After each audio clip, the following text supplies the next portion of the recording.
Welcome in, have a seat. Kick back and relax, cause it's that time of the week. How's your day? Was it great? Well, it'll get better with Otalku Cafe.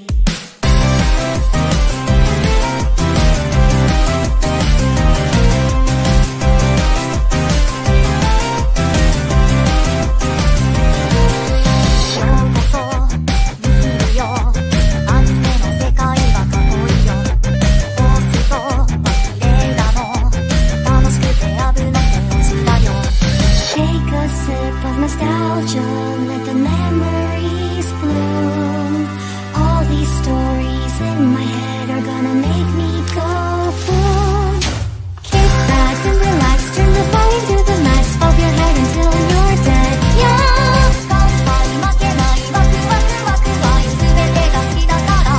Yeah! Kick back and relax, turn the volume to the max, bob your head until you're dead. Yeah!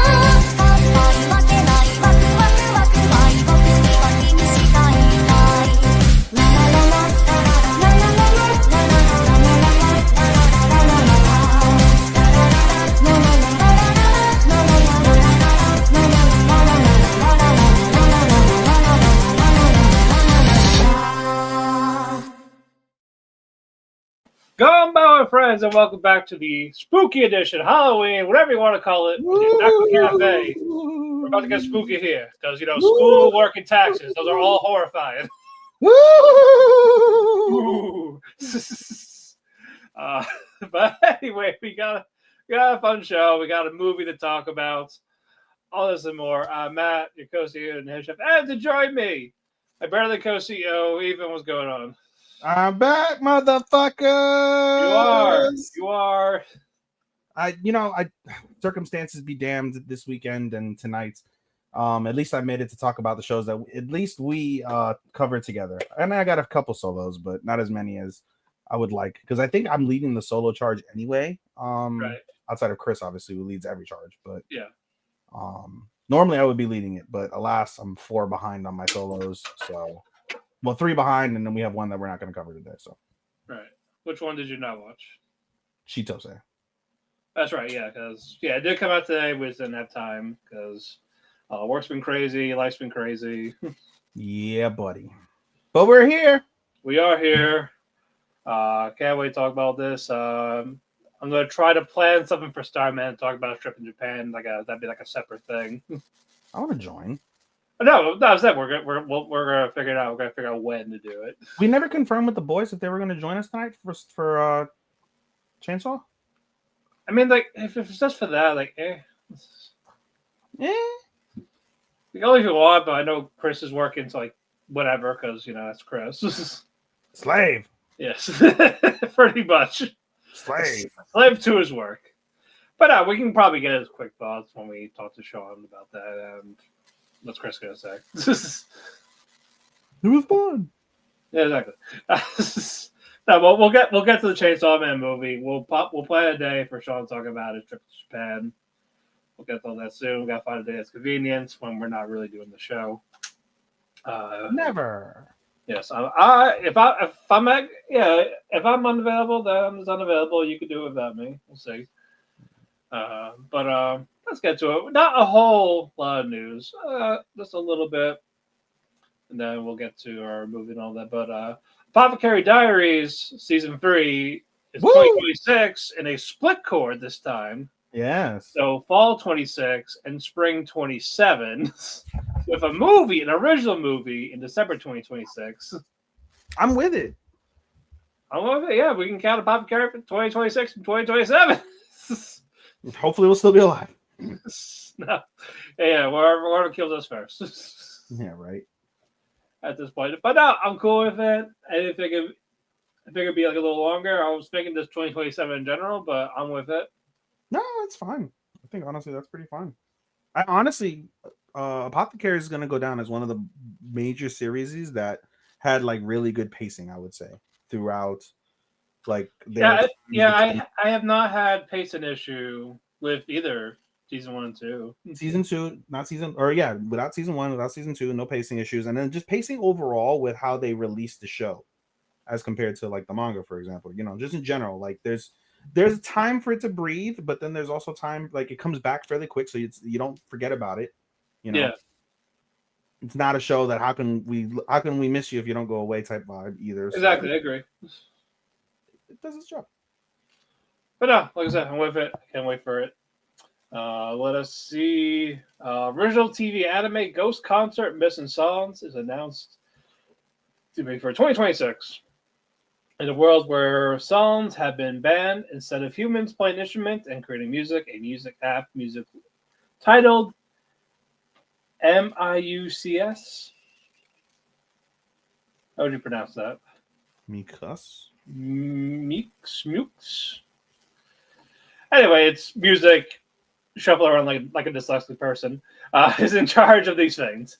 High school student Saria Ayaba goes out with her friends one day, but she happens to hear someone singing, which is supposed to be prohibited. What she finds is a lone ghost, a great ghost who has appeared from outside this world. I might check it out. It's an original, so I don't know. It's a maybe for me. yeah.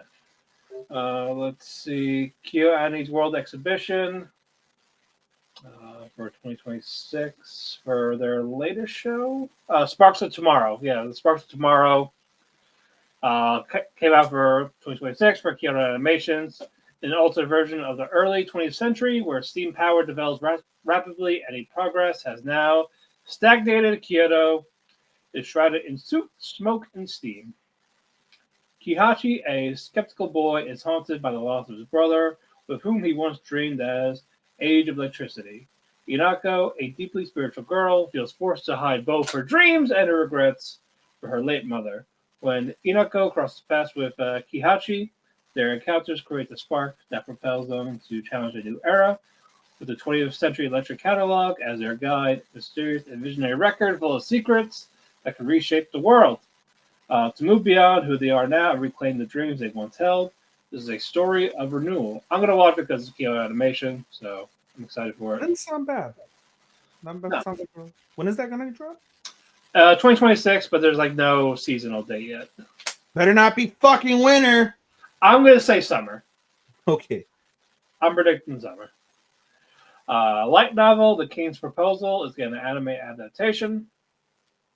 With books to die for, Psycho, Kuuzaki is the most powerful mage in existence and the only one who can thwart the annihilation factors that attempt to destroy the world once every 3,000 hours. Sorry, every 300 hours. When Psycho is mortally wounded, however, she bequeaths both her powers and body to the normal high school boy who happens to find her, Mushiki Kuga. That's because Mushiki inherits her abilities, though it doesn't mean he can control them.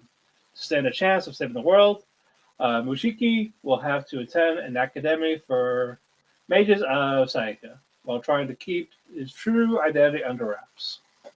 You said queef. Yes. Bequeath, yes. Whatever you want to call it. Queef. And finally, Dark Gathering, second season, officially in production. Yay for you. I'm excited. Let's fucking but no, that is it for the news. Very light this past week. So we are going to get to some of our reviews. So what do you have that's by yourself? I don't know, to be frank with you, because I've just realized this literally as you were talking about 2 seconds ago. I have not filled out the little cheat sheet that I have for us. So I'm literally in real time. I think I'm filling it out. You're not watching Awkward Senpai, right? I am not. You're not watching Wand Dance, right? No. You are not watching Shabake, right? No. Okay, that's 3 already I have. You are not watching... We already said you're not watching Friend's Little Sister. No. Friend's Little Sister. You are not watching Yano-kun. And you are not watching Assassin. No. You're watching Starbrighter, right? Assassin. What? Are you watching Starbrighter? Yes. I am. Okay, that's you. That's just you. Oh, you're not watching a Starbrighter? You know, I was just so back and forth, but like I just want an easy list. I might pick it up. Bro. It's a cute fucking ROM. Is it good? It's cute. Yes, it's cute. It is very cute. It is honestly out of my ROMs that I'm enjoying. That one and Yano-kun are like my two. I enjoy it far more than Chitose. Like, honest to God, I'm genuine. I haven't seen this week's episode, but for me, out of all the shows I'm watching, Chitose was probably the only one I think I want to put on the chopping block. If I'm being I mean, I'm fine with it. I want to know more about these other people. I actually like the girls so far. I want to get more from them. they better give us more because I mean, the fuck else are you gonna give us with the main character? He's kind of ass. But I said, I'm sure I'm sure each of the girls are gonna get their own like separate focus. Because right now it says Yuko and Chitose helping out Kenta, and yeah, Kenta. Well, he'll be fine. He'll know. Okay. So with that said,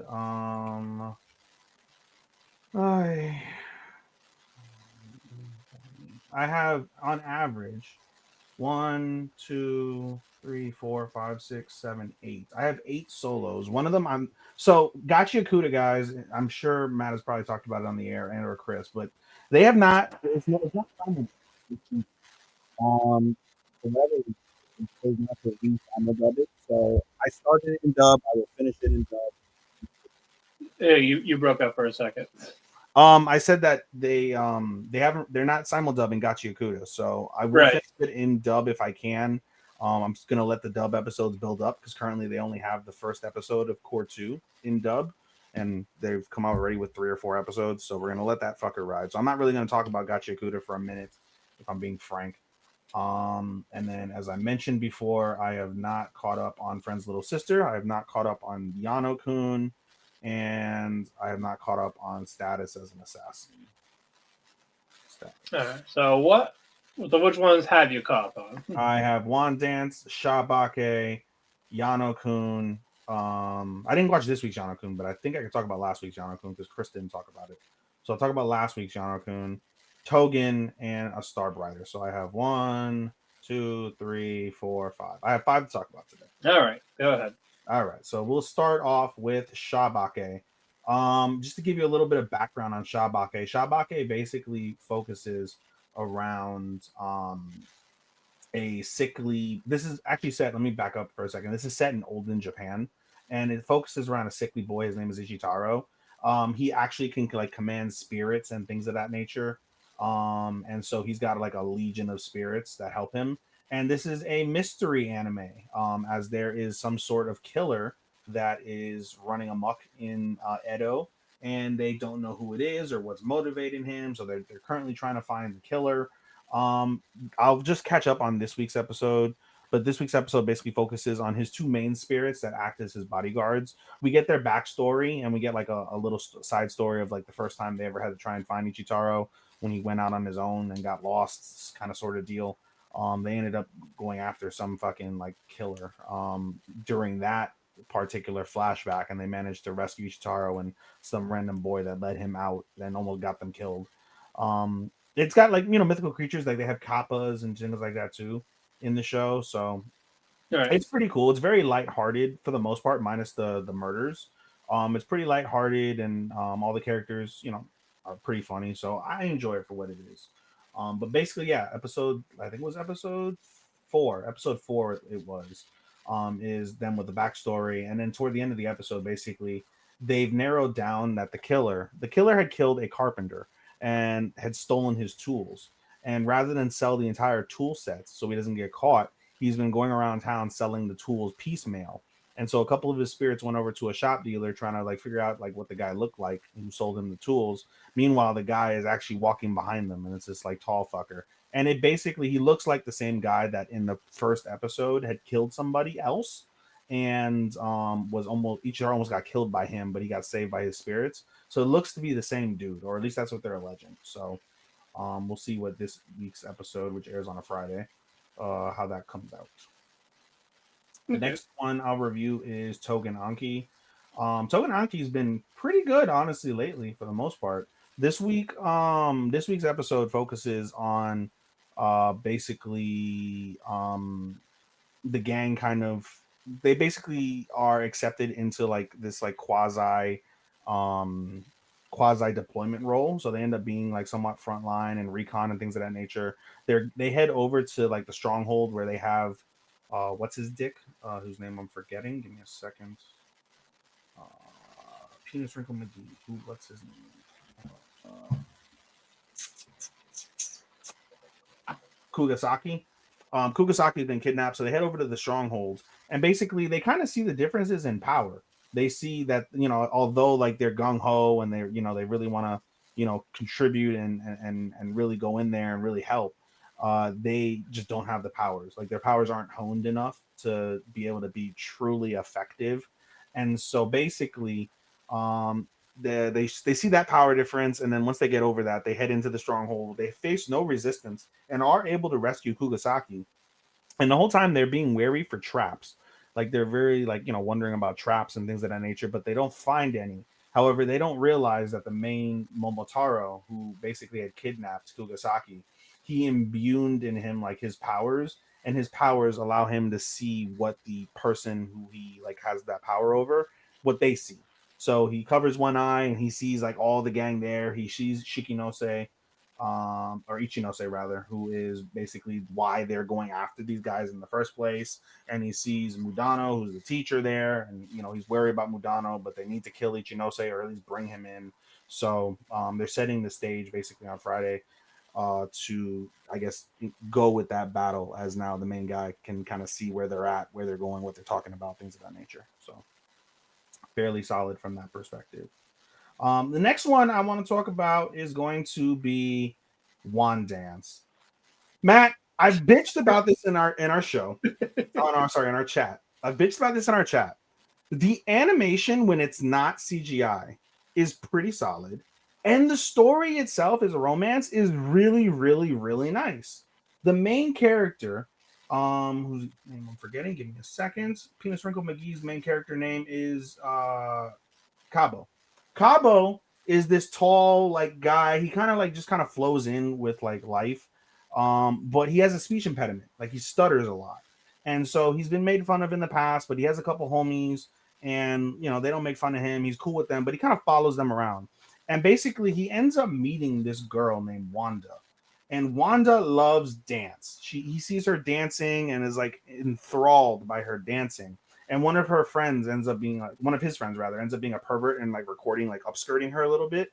And he ends up defending Wanda after like she talks to her, gets to know her. He gets upset by this and defends Wanda. There's some like strife in the early episodes regarding him and his homie, because his homie wants to like, oh, show everybody, look at this picture of the hot girl that's dancing. You can see up her skirt. And he's like, no, dude, that's like fucked up. Don't do that.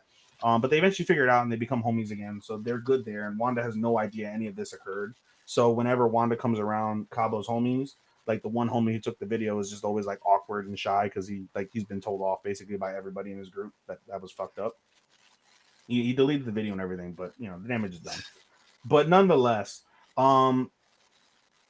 what's interesting, and I really love this show for this, is they use real music, like real like artist music. They show it's like they do it like as if you're like listening to iTunes on your phone.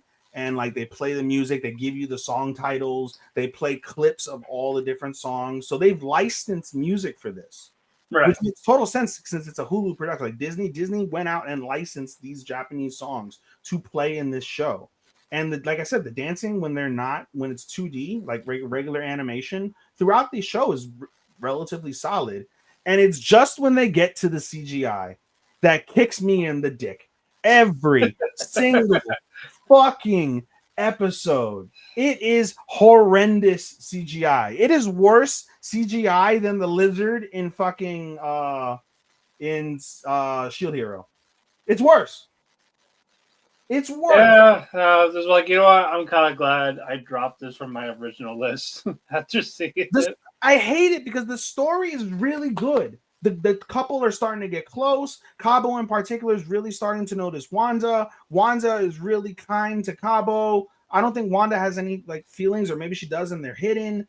But Cabo's really into Wanda. And the story is really good. The principle of the story with the dancing is really good. The animation, when it's not the CGI, is solid. The musical composition, I tell you what, right now, this is a strong contender for what's it called?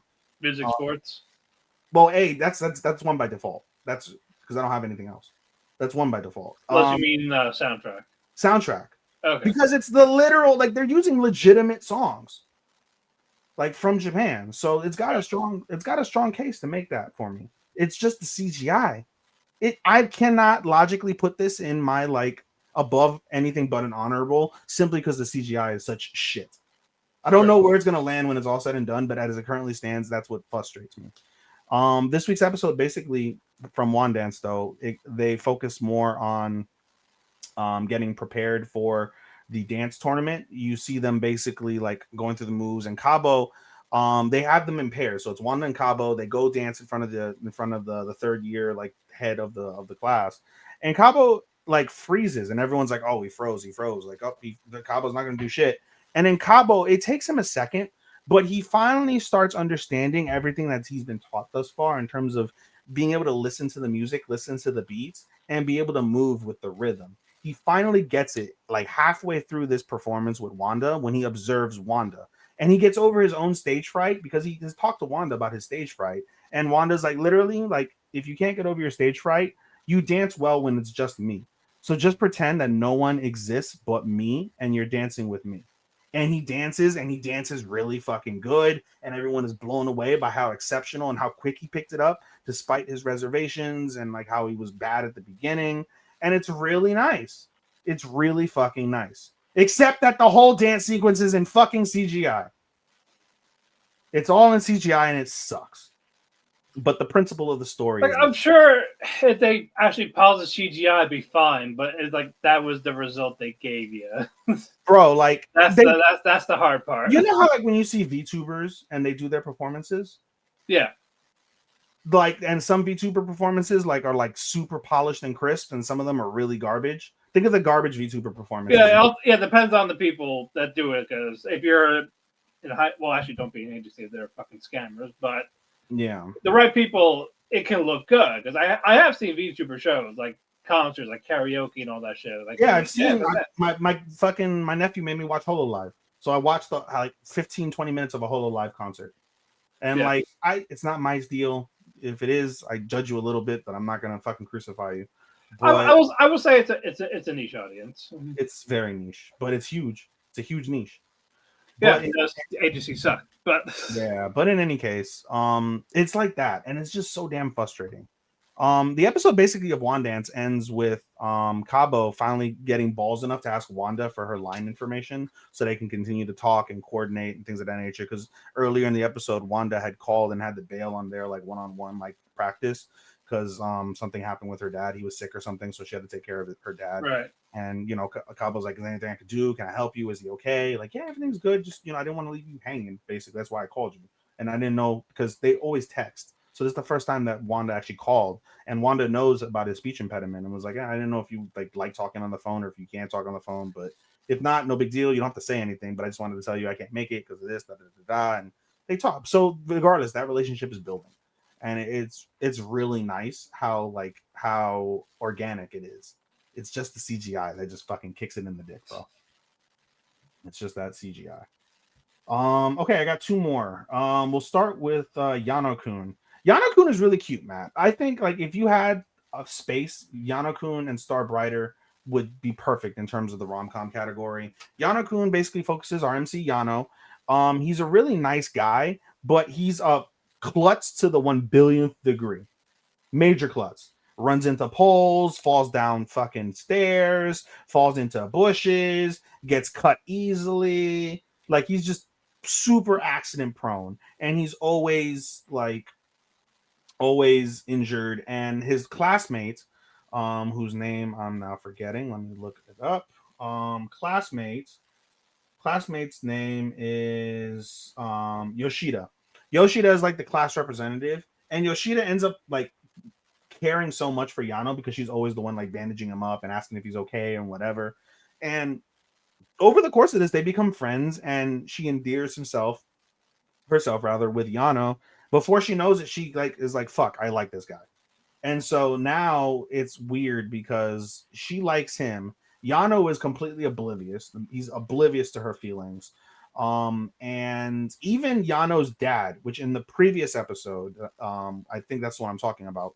this week. Yano's dad, he ends up finding Yano's dad. She finds Yano's dad. Yano's dad is also equally as prone, so that's where he gets his accident proneness from, his dad. But even Yano's dad picks up quickly. Like, obviously he's an adult. He picks up. He's like, "You like my son, don't you?" And Yoshida gets flustered and everything. And Yano's dad is like, "Cool." He's like, "Listen, I'm sorry my son is such a klutz. He got it from me. I appreciate you being friends with my son, and I just want you to be patient with him while he goes through like his life, and I appreciate it. And I hope you guys continue to be friends, and whatever happens between you guys on that level, hope it's good, right?" So he's really nice, and like she gets over that for the most part. And then you see Yano in the back half of that episode get a job. And so Yano ends up getting it's like a part-time job. There's a candy store behind his house that an old lady always serves like these specific candies that he loves. But the old lady's old and she throws her back out. So Yano volunteers to work there and help her out for a few weeks and stuff. And so he brings Yoshida over, and Yoshida and them hang out. And it's just a cute, nice, soft, like slice of life rom-com. I did spoil myself when I was trying to get the thread pick for the show this week, and basically this week's episode, which I haven't seen yet, Yano is starting to realize, oh shit, I might like this girl too. Right. So that'll be interesting to see when I do see it. Thanks. So really cute, Matt. If you wanted a rom-com, would definitely suggest Yano-kun. And then the second one, as I mentioned, that I would suggest is A Star Brighter Than the Sun. Really, really cute. The show focuses on Iwata, Sai Iwata. We'll call her Sai. And Sai is this tall girl. She's always been the biggest girl in her class, like tall-wise, like height-wise. And she's always had her eyes on her classmates since elementary school, Koki, or Kamishiro. We'll call him Kamishiro because that's what they basically calls him. So Kamishiro used to be like this shy boy, couldn't really do much. He was awkward and kind of klutzy himself. And then as he, started going through puberty and growing up, he became like this fucking super tall, athletic, dependable, like nice, popular guy. And so she realizes like, yeah, I like him, whatever. And through getting a couple girlfriends in her high school, because they're freshmen in high school now, Hisui and Mio, the two of them basically kind of get her to kind of like really like go after her like love and really realize her feelings and really go after it. She does, and she finds out Kamishiro likes somebody. Presumably the person that he likes is her, because throughout the episodes she just mentions about how like, oh, like, you're such an amazing friend, I care about you, you're so important to me, you know all about my embarrassing sides, you've seen me grow up, you've been there for me, and I really appreciate you. And he alludes to the fact that he likes someone, but it's an unrequited love.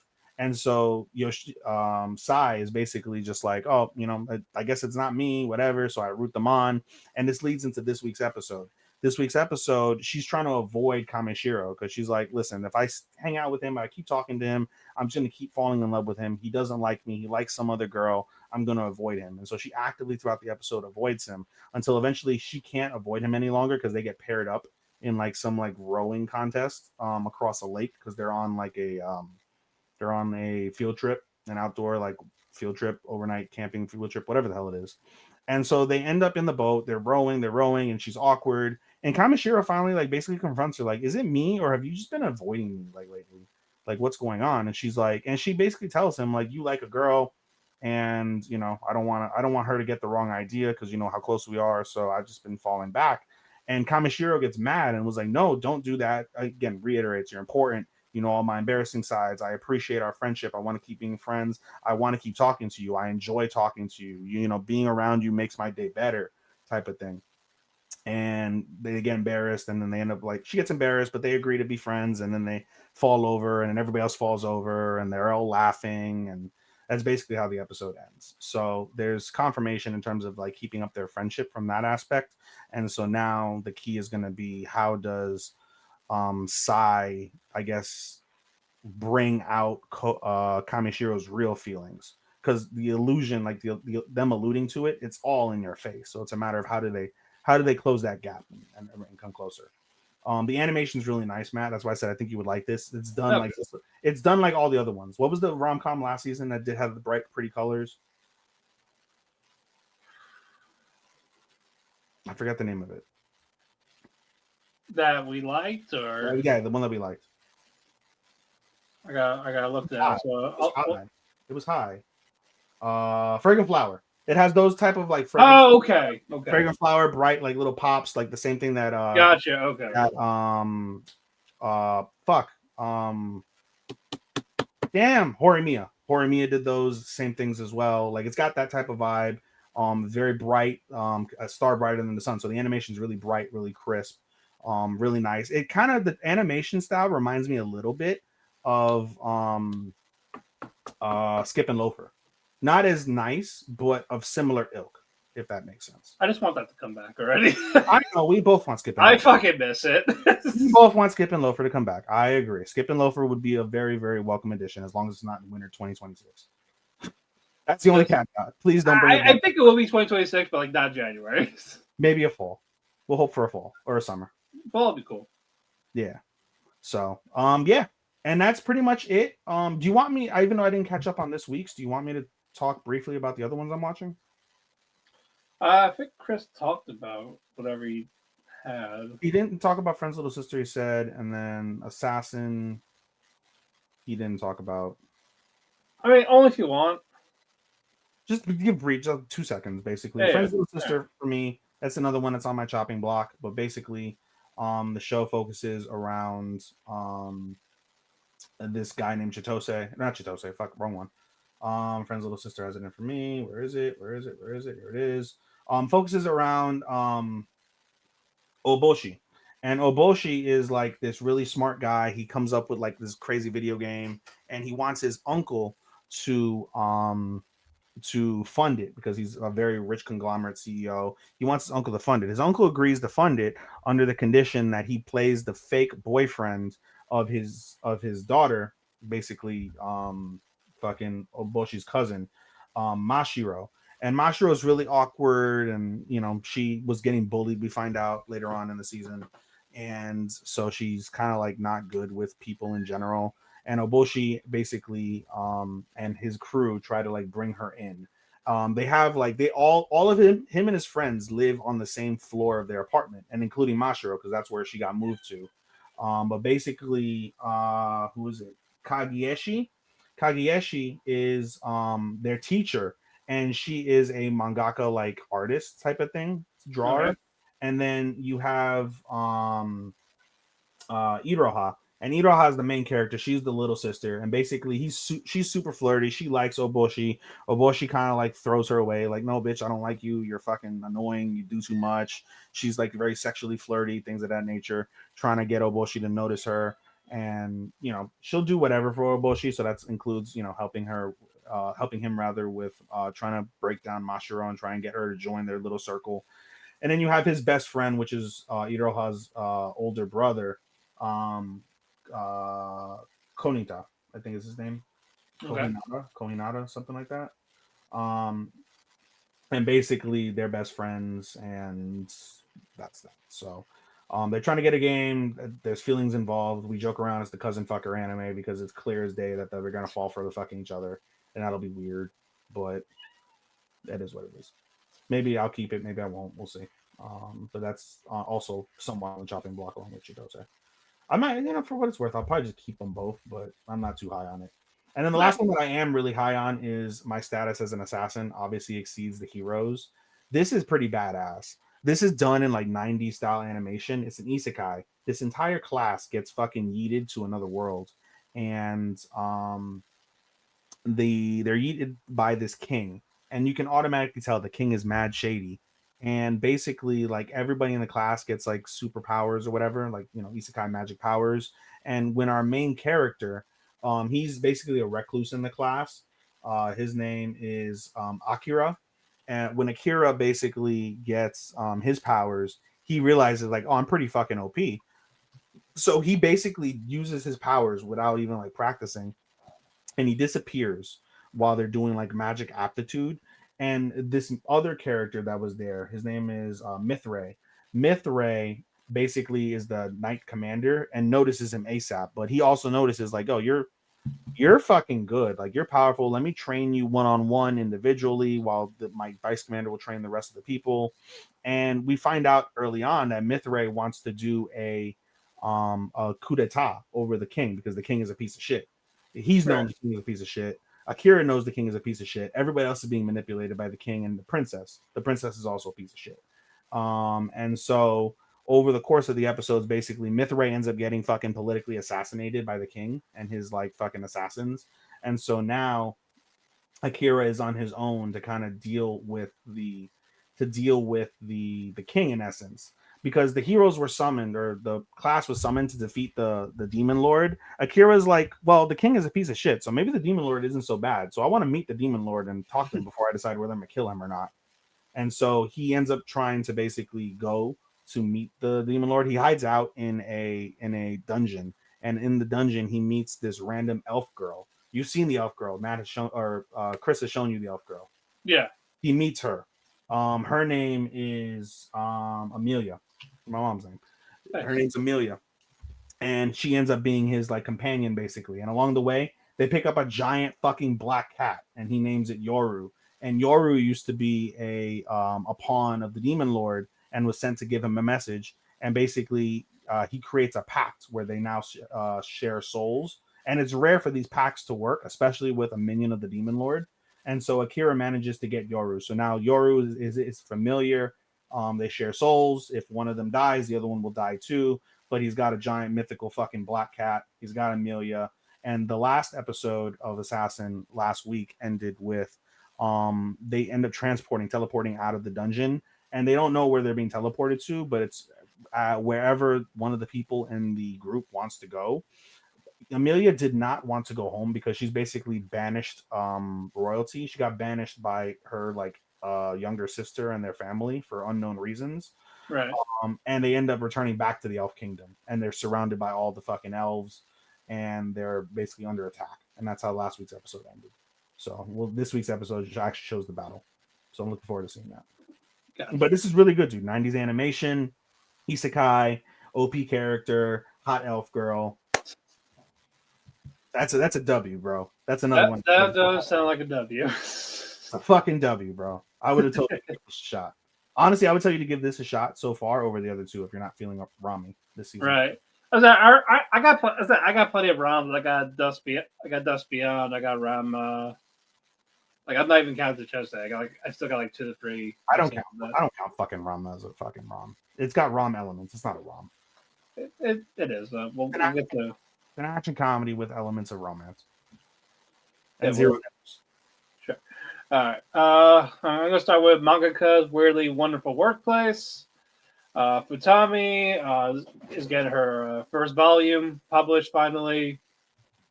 She's nervous about it because she's never released a volume before.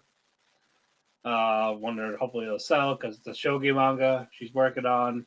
And what's called her publisher, editor, Kaede is like, don't worry about it. It's good. I know it's good. I took a chance on you when I basically replaced your old editor. I said it's really good stuff. So just believe in it. So the comms go away for a little bit. She signs like 200 copies, I think, like a special, and like good. And even the book people in the books are like, I know, right? Trust me. Like our job is to help make people buy it. Like you don't have to worry about any of that. Yeah, it's in our store. It's our job to make sure it sells. And trust me, it will sell. Relax. Stop being nervous. Tranquilo. Like, calm your tits. Imagine Naito said, calm your tits. Yes. So eventually later on, I don't know how much time passed, probably like a couple weeks or so. Like, oh yeah, like no, it's been selling pretty well, it's doing good. And when they were celebrating, Futami was asked about the reprints. It's like, what do you mean reprints? Like, what was wrong? And Kaide's like, I told you, like I called you, like, hey, it's doing well, so they're reprinting the second edition. As like be more clear next time. Type of thing. She would say this while she was drunk. Yeah, so they're all drinking out at this point. But no, no arguments. Fine. The group separates except for Kaede and Futami. Kaede invites her to a bar where she goes, and he talks to her like, "Hey, look, I'm sorry, I wasn't clear about the reprinting, but like just please be more confident in your work. Like I really like it because I know because basically before like she had ideas, but the editor always just disapproved of them. Like like I don't know type of thing. Mm. So that's why she hasn't like done anything in a while under the mentorship of this guy, but kind of took one of her stuff saying, "Hey, let's just do this one." Mm. And they do like a little tap of the glasses, like cheers. Let's show them what you can really do. Mm-hmm. So like, all right, fine. I'm slowly coming to it. I wish it was a drama, but what can you do? Categories. Yeah, I kind of wanted like Blue Period, where like you see the artists suffer for this, like how like college students and artists like go through. I was kind of hoping for that, like a little bit more of that, but it's a typical cute girls doing cute face type of thing. Do you want to have like the fucking the 45-minute movie? I always forget the name of it. Look back, something like that. Yeah, you want to look Kind of, yeah. But like not that extreme, but like like kind of like what they kind of go through type of thing. It's not just happy. Yeah. It's like I want the balance of both. Like come on, don't fucking sugarcoat it. Right. Next up, Torn at the Apocalypse. Irie and Yoko, they're at Akihabara. They found this abandoned maid cafe. So like, hey, we're gonna try cosplay, and Yoko has like the butler type of outfit, and she tries to do the greetings, like that's not what they do type of thing. Like you're awful at it. So Irie kind of does it like though, like hey, welcome home, master. The maid outfit cat ears, mew type of thing. So like that's how you do it, bitch. But yeah, they look around the area. They're trying to find where the music was coming from. Because they heard, because it's an apocalyptic world right now. They heard music coming from like a radio frequency with like Akihabara, and they played the Rascal ED. Oh my god! Yeah, I was like, all right, I heard it. I was like, but which one? I'm hearing different voice actors. You know what's funny that there's crossover because with Friend's little sister has it in for me. The main character has girls on his shelf, and he has darkness. He has the girl from the Calorie Girl from Makime, Makime, and he's got like another character. I forget another like they're actual like the figurines. He's got the figurines on his shelf. Yeah, because I think it was last week they also played one of the SAO themes. Oh my god! Yes, fucking badass. And then, all right, that's cool. So they found the broadcast station. It's like blocked. Can't get in. They have to go for like a back way. And when they get there, they see no one inside. And we come to find out it's actually an AI that a person made before all this happened. Basically to like play songs and all this. And like it's a function that AI it just turns off at night because it's solar powered. So once it's morning, like 8 o'clock, hey, good morning type of thing. So they weren't aware of that. So Irie Yoko actually, while this AI was offline, they tweaked it a bit so that you could hear the songs like a little bit more like more nationwide instead of just Akihabara. And like hopefully they'll meet other people in the civilization. They had like an original song type of thing played at the end with Irie Yoko singing for the DJ to play. Like, all right, fine. Like, I'm gonna keep this one. I know I was almost about to drop it. Like, I just want to know what happened in this world. like, why is there no people? Like, what fucked it up? Who fucked it up? Exactly. Who, what, where, why? Still important questions. Exactly. Next up, Fated Magical Princess. Maybe a princess. This was my last pickup, as it was a Chinese one that Chris mentioned, and then you can actually listen in Japanese, which I'm doing. You're Chinese, and you're like, oh, they do fucking that one show great. No, it wasn't even that. It's just it looked interesting. It's like, all right, I see. It was like a drama type of thing, like where Ati was like looking at her dad, like, and he's like who the hell? Like, I never loved you type of thing, like to his daughter.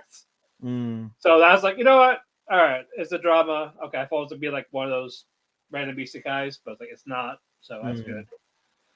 Um, but Lucas and Natty, they're hanging out in her room type of thing, and she's like scolding him like, "Hey, like you've been teaching me match for a while now. You're not making sense of it. It's like I'm not learning as I thought I would. You're basically a scam artist, even though it's like he's like I'm like fucking 200." As like I know this is how I was taught. This is how I figured out magic. He's like, oh yeah, well I wish I could have been friends with this other guy, Ezekiel. And he's like, oh, you want it? All right. So he teleports her out of the room, and she's up in the sky, like as since she's wearing white with some feathers, like it looks like she's an angel. She's like falling down. Yeah, and she sees Ezekiel, and he's like, oh, "Are you an angel?" It's like, sure. Let's go with that.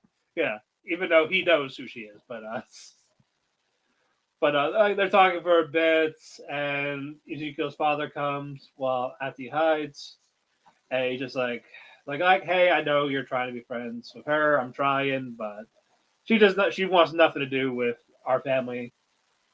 And Roger tells Ezekiel like, hey, you're still going to the school that I tell you you're doing this or else type of things. It's like, but I want to go to this school. Jeanette would be happy. I'm like being transferred for a couple of years. Like, well, if you want that badly, then do something about it. Like, like study, like show me that, hey, yeah, I want this school type of thing. Like, instead of just me handing you something. Even though they're like 5 or 6 at this point. Right. So after they overheard this, then goes to cover Ezekiel. And before she can even say goodbye, the portal behind her goes back, pulls her in, so she's back in the room. And how was that? It's like, oh, so how'd it go? Yeah. And she fucking punches Lucas. What is it with princesses punching people, bro? Look, I'm cool with it. It's a theme this season. I'm with it.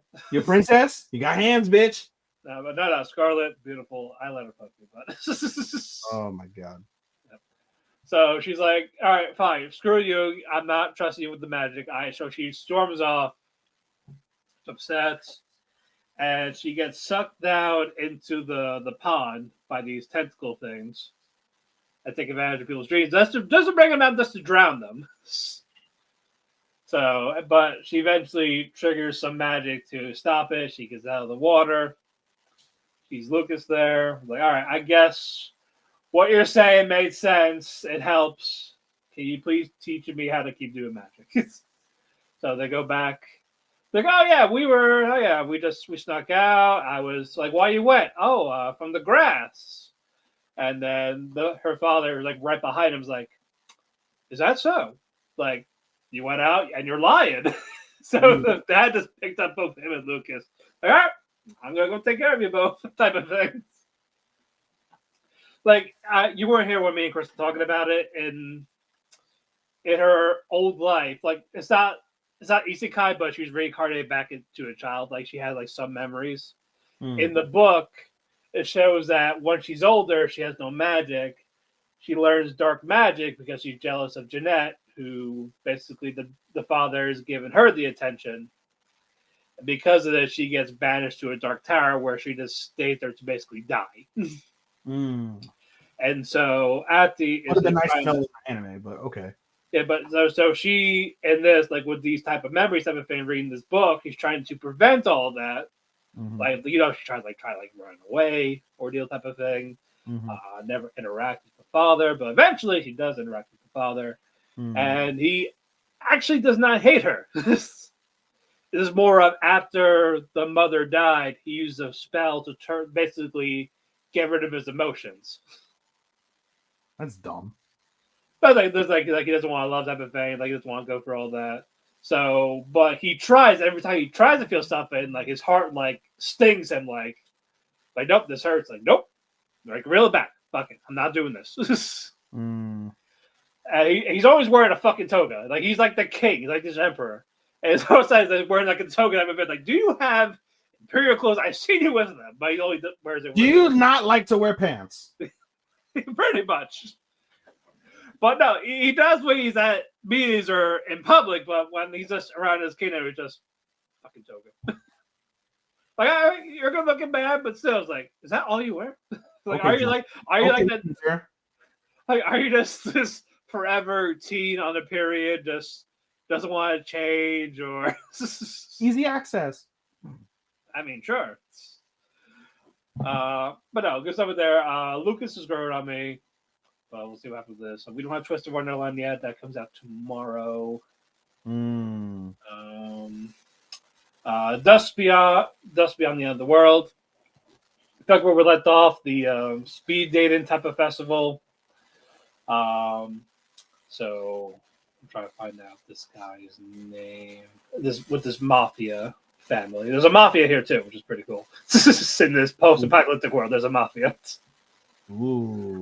Cal Crumb is about to pick up Yuguri for their dates. And it turns out it's a plan to get Akira jealous with Yuguri going on a date with this guy. So Akira's like, no, we're not doing this. I detest this. Like, you don't even know this guy. Does he know you're an android? And everything, you want to be an heir. And then we see Cal Crumb's sister, Fetus, saying, hey, Akira, you're going on a date with me. And it's a double date. Well, it's a 5-way date because Amuro decides to follow along. Also, in this world, it's not married to something else, and it could be any amount of people and any gender. So if you want like five people, like 3 women, 2 guys, it could be a ceremony. You can do it. You can do any of that. Damn Democrats. Yeah, like the left wins again. Damn it. The fucking left. How dare they? Yep. That's why Japan's not back. Yep. But Akira keeps rejecting Yugure because he loves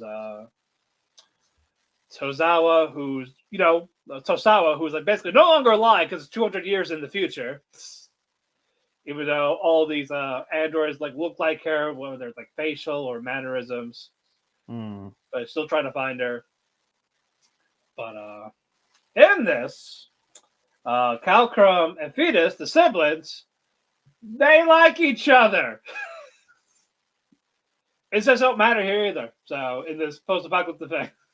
Is that I saw a clip online that said like incest isn't that bad.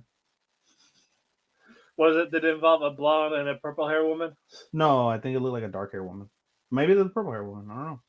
Yeah, they're both like tan skinned. The brother. No, it's not really like that in the manga. Okay. It's pretty white.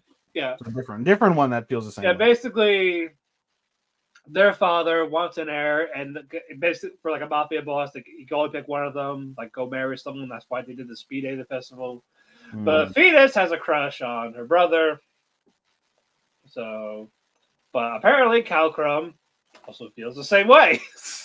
Oh god! And they're just using Akira Yuguri to make basically them jealous type of thing. Like hey, I'm not with you type of thing.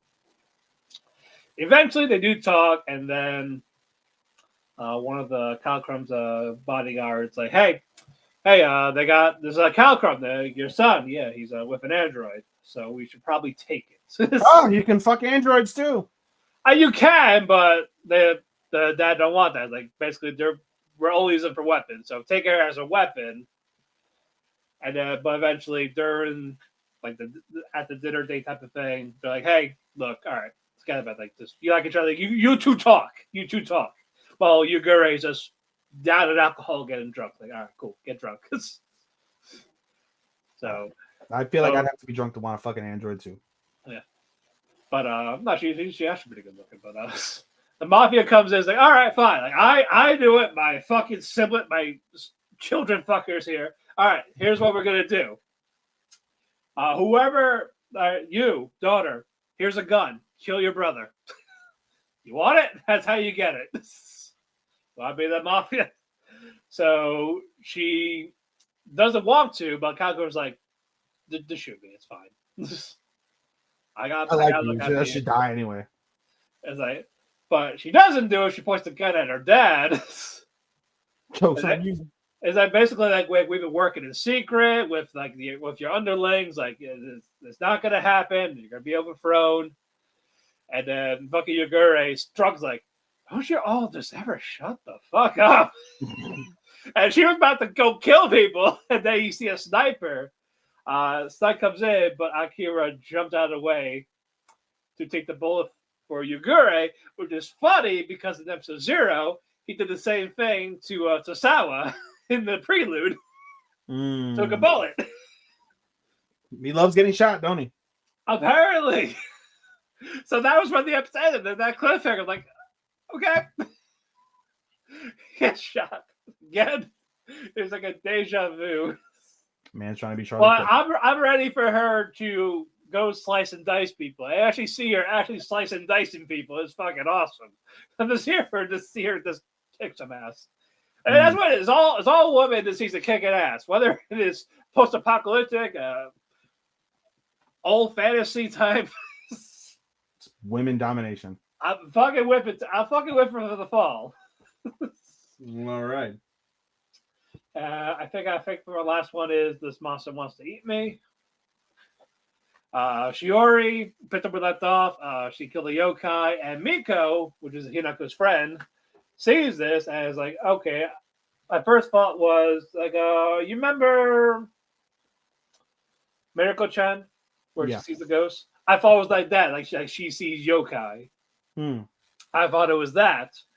Turns out Miko is also a yokai.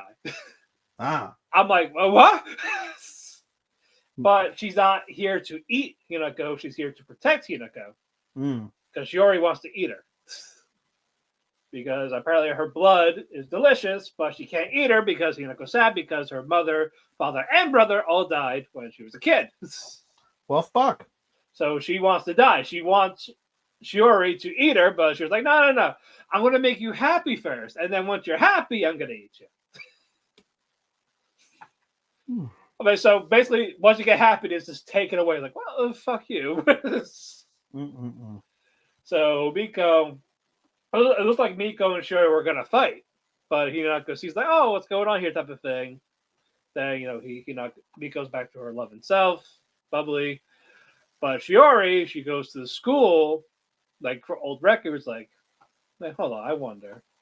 And she sees something, So while Miko and Hinako are like basically walking home, Shiori's there. It's like, hey, you should get away from Miko right now. It's like, why? Like she's my best friend type of thing. Well, okay, sure. Oh yeah, sure. She's your friend, but do you remember anything about her? Like, her family, do you ever went to her house? Do you know what her parents are like? But it turns out, she knows nothing about Miko. Like, she never went to her house and they never hung out outside of school or whenever she came over to Hinako's house. So apparently, it's like Miko kind of altered Hinako's memories. Like, oh yeah, we've been friends for a long time since we were kids, type of thing. Even though Miko generally gives a shit about her. And then when Shiori revealed all of that, you see Miko turned into basically the nine-tailed fox. But like not like red and all that, but like giant. I'm like, fuck, all right, jeez. Is she angry? QB. Yeah, so I'm hoping it doesn't lead to, Shiori and Miko fight and Miko dies because I actually like Miko. But that was where the episode ended. It's like, all right, so it's not quite Hikaru with the ghost, but it's just the ghost is yokai and no one died. Just Hinako wants to die because her family's gone. And she has nothing to live for. Which, you know what? Fine, I get it. And being blue balled to like, hey, is she gonna eat me? It's like, no, not yet. Like, no, then fucking do it, or I'm just gonna jump in the water. Like, I'll drown at this point. I'll do it myself. Oh yeah, I do have one more. Sorry, Mechanical Marie. Despite the shitty AI stills we got in like the first episode, it is cute. This is probably like an underrated ROM type of thing. But with this, Noah knows Marie's secret that, hey, look, you're not a robot. We know you're not. You're pretending to be one because Arthur's butler basically says, "Hey, he doesn't trust people, so pretend you're a robot," type of things. Mm. I can just tell him right now. Mm. And the only reason why the people think she's a robot because she actually is emotionless, even though she's like a badass kickboxer type of thing. Does all this. Mhm. It's only just because money for her mom. You know what? I get it. I respect it. Mhm. So basically, and even though Noah also wants to kill Arthur, Mm. because basically, even though ever since Arthur got the money after the dad passed away, anyone in the family is like, "Hey, we should kind of kill him. Just take the money for ourselves," type of thing. Mm. That's why he has trust issues. Mm. But so Arthur and Noah kind of have this little rivalry type of thing. Arthur's sick. Marie's trying to help him. Like, hey, you should be doing this or that. And she gets a note. So Roy tells Marie, so, hey, this is what the father had to do when he was sick. This remedy. And guess what the remedy was? Or is? Fuck. Close, actually. Close fuck. The woman in a nurse outfit. So step over. Yeah. So Arthur's like, oh no, I'm dreaming. She's probably like nurse mode type of thing. So she kind of like pins it down, like, hey, no moving. You're gonna stay in bed. You're gonna get better. Even though she's pinning him, straddling him at this point. But no, they don't fuck. But no. That's a fucking jealousy. They don't fuck. But even though it tells they fucking should, but it's like, nah, I'm gonna wait till after. I'm gonna prove I can beat the Abyss King without having sex. Stick in my head. I fucking hate it. We'll get to it. Yeah, we'll get to that. So they do a Halloween party at the school. The headmaster pulls Arthur aside, and fucking Noah injects like, hey, you're going night. Tranquilize him. Yeah, tranquilizes him, but he's still kind of moving, and so it's like, you know what? Let's do another one. Basically, OD at this point. So it's Kurt Angle and Big Show. Yeah, you're gonna OD at this point. So now he's out. Now he's out cold. Marie's trying to look for him. Maria and Noah, they get into a fight. So Noah is knocked out this time. He's injured. Mm. Arthur, he does kind of wake up again in a daze to help out. And they go the next day for the school. Noah's injured. Like, I'm not here to fight this time. I can't kill anyone. I have one arm at this point. Mm.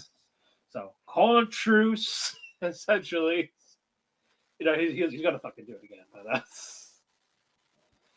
so I like that Noah's in this dynamic to make it more entertaining. Mm-hmm. Mm-hmm. He's still a cool assassin though. He's still cool, but Murray got the upper hand this time. Even though last week it was the other way around, but no, fun stuff. Now I'm done. Now we can get. I forgot one. All right, what'd you get? I forgot one. I forgot my awkward senpai. Right, I'll be really quick. My awkward senpai.